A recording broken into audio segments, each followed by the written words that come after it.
Magandang araw sa lahat. Ako si Binibining Celoterio, ang inyong magiging guro sa asignaturang Filipino 7. Magsitayo ang lahat para sa panalangin. Binibining Jel, pangunahan ng panalangin. Sa ngalan ng Ama, ng Anak, ng Espiritu Santo. Amen. Okay, maaari nang magsiupo. Pakiayos muna ang linya ng inyong mga upuan at punutin ang mga basura. Okay, maayos na ba? Magaling. Meron bang lumiban sa unang hanay? Okay, wala. Magaling. Sa pangalawang hanay naman, meron bang lumiban? Wala rin. Walang lumiban sa aking klase ngayon. Ang galing naman. Ngayon ay napansin kong matamlay ang aking mga estudyante. Nais nyo bang mag-ehersisyo? Okay, gusto nyo. Ngayon ay handa ba ka? Pamilyar ba kayo sa kantang paa, tuhod, balikat, ulo? Pamilyar ba kayo? Okay, pamilyar lahat. Magsitayo na. Atin ang sisimulan ng kantang paa, tuhod, balikat, ulo. 1, 2, 3. Paa, tuhod, balikat, ulo. Paa, tuhod, balikat, ulo. Ating bilisan. Paa, tuhod, balikat, ulo. Paa, tuhod, balikat, ulo. Okay, magsiupo na dahil nabuhay na ang inyong mga diwa. Ngayon ay magkakaroon tayo ng balik-aral. Ano nga ba ang naging talakayan natin noong nakaraang pagkikita? Binibining Vallejo? Okay, tama. Ito ay patungkol sa kwentong bayan at ang mga uri nito. Ano ang mga natutunan ninyo sa naging paksa? Okay, magaling. Ito ay ang mga uri ng kwentong bayan. Alamat, pabula, at mitolohiya.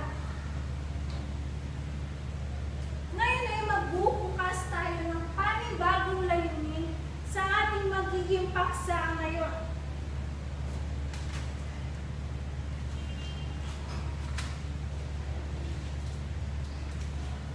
Magsitahimik. Okay, ang magiging unang layunin natin ngayon ay naitutukoy ang pagkakasunod-sunod ng mga pangyayari sa mitolohiya. Pangalawa ay naisusulat ang buod ng isang meto ng maayos na magkakaugnay ng mga pangyayari. Pangatlo naman ay napapamalas sa katangiang pagtitiwala, pagpapatawad, at pagtsatsaga sa isang relasyon. At ang panghuli ay naipapamalas ang pagiging kontento sa kung anong meron at hindi mainggitin sa iba. Ngayon ay magkakaroon tayo ng isang gawain. Excuse me muna. Handa na ba kayo sa panibagong gawain? Okay, handa na. Ngayon ay magkakaroon tayo ng gawain na tinatawag na pagtapat-tapatin mo. Pamilyar ba kayo sa ganitong gawain? Okay, pamilyar.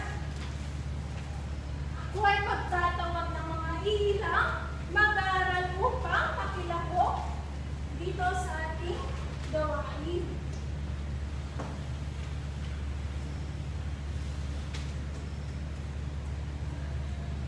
Ang gagawin nyo ay basahin ang nasa column B na naglalarawan ng mga katangian ng mga Diyos na nasa column A.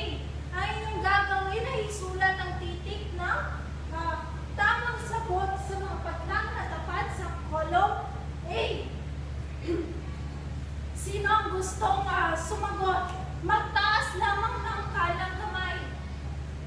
Okay, Binibining Soriano, Binibining Jem, Binibining Vallejo. Okay, Binibining Laguna, Ginoong Jumar, pumunta na dito sa harapan upang makilahok sa ating gawain.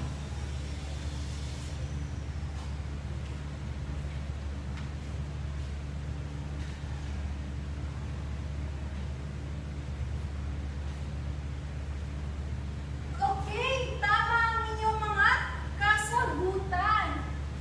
Si Venus ay letter A, Diyosa ng kagandahan at kalapate ang sagisag niya. Tama ba ang Cupid sa letter E? Okay, tama. Diyos ng pagmamahal, sinasabing anak ni Venus. Si Mercury naman. Okay, letter F. Tama. Mensahero ng mga Diyos, kilala rin sa tawag na Hermes ng mga Greek. Pang-apat, Pluto. Okay, letter C. Kapatid ni Jupiter at Panginoon ng Aryan sa ilalim ng lupa. At ang panglima si Jupiter. Okay, letter D. Hari ng mga Diyos at kalawakan. Ay, batid kung may kalaman na kayo sa ating magiging talakayan, no? Okay, magaling. Ngayon ay magkakaroon tayo ng mga katanungan. Ako'y magtatawag ng mga ilang mag-aral upang sumagot sa aking mga katanungan. Para sa unang katanungan ay, ano ang naging pagkakamaling ginawa ni Sai na nagdulot sa kanya ng malaking suliranin sa kanyang buhay? Okay, binibining dyan.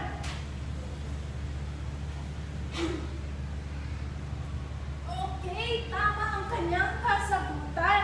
Ito ay ang hindi pagtitiwala sa kanyang kabiyak sa buhay na si Cupid. Pangalawang katanungan, bakit gayon na lamang ang inggit at selos ni Venus ni Sai? Okay, magaling ito ay sa kadalihan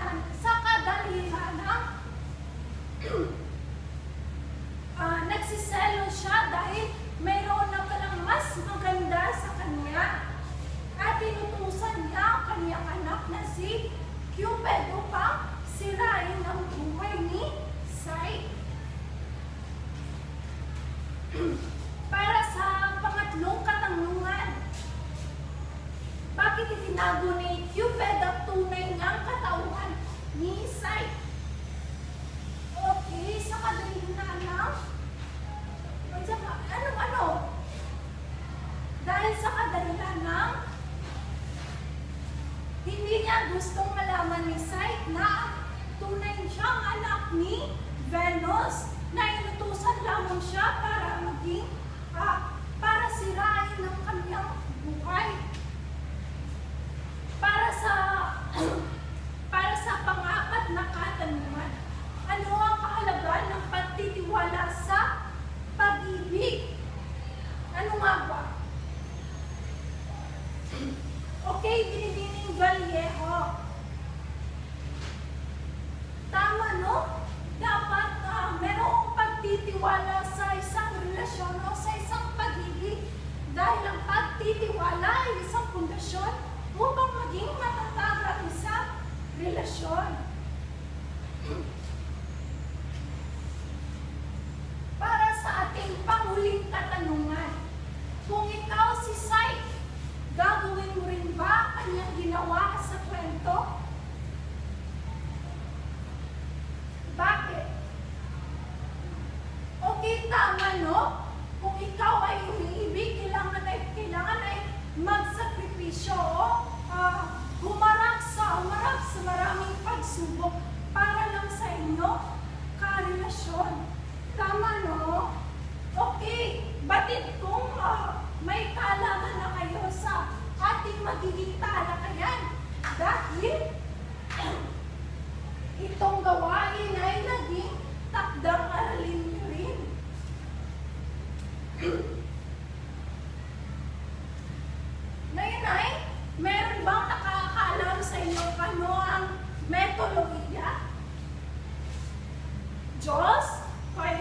tungkol sa Diyos, Diyosa, Bathala. Tama, no? Ito ay patungkol sa, ito ay karaniwang tumatalakay sa mga kwentong may Diyos, Diyosa.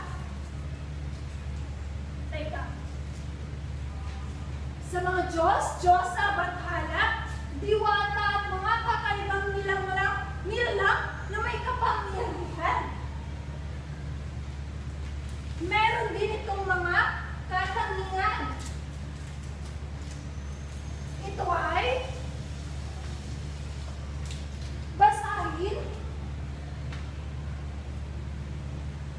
Okay, magaling. Ito ay paniniwala sa Diyos at Diyosa, Bathala o diwata. Pangalawa, kapupulutan ng aral. Pangatlo, paniniwala sa mga ritual, kultura at tradisyon. At ang panghuli ay katang-isip lamang. Meron ba kayong mga alam na mga halimbawa patungkol sa metodolohiya? Maaaring tumaas ang kanang kamay kung gustong sumagot. Okay, alam niyo ang tungkol sa kwentong tungkol langit at alusina? Magaling. Ngayon ay maglalahad ako ng mga halimbawa ng mitolohiya.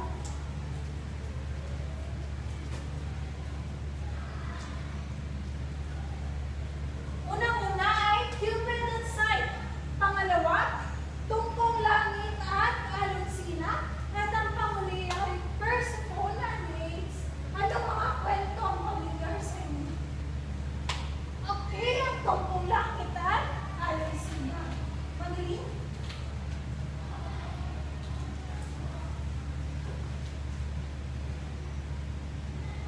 Batid kong may kaalaman na kayo sa metodolohiya.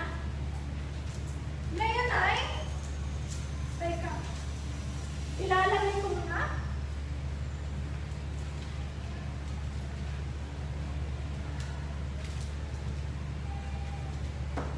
Ngayon ay magkakaroon na naman tayo ng panibagong gawain.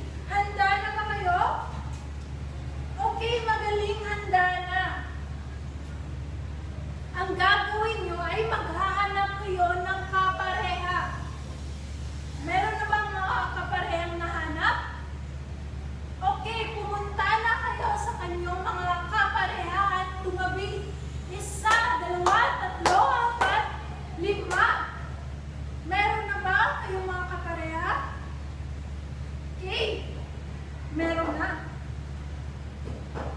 Ang inyong gagawin ay basahin ang mitolohiya, ang mitolohiyang tungkol langit at alusina. Tapos, gagawa ninyo ito ng buwan ayon sa pagkakasunod-sunod ng mga pangyayari. Isulat ninyo ito sa isang short bond paper.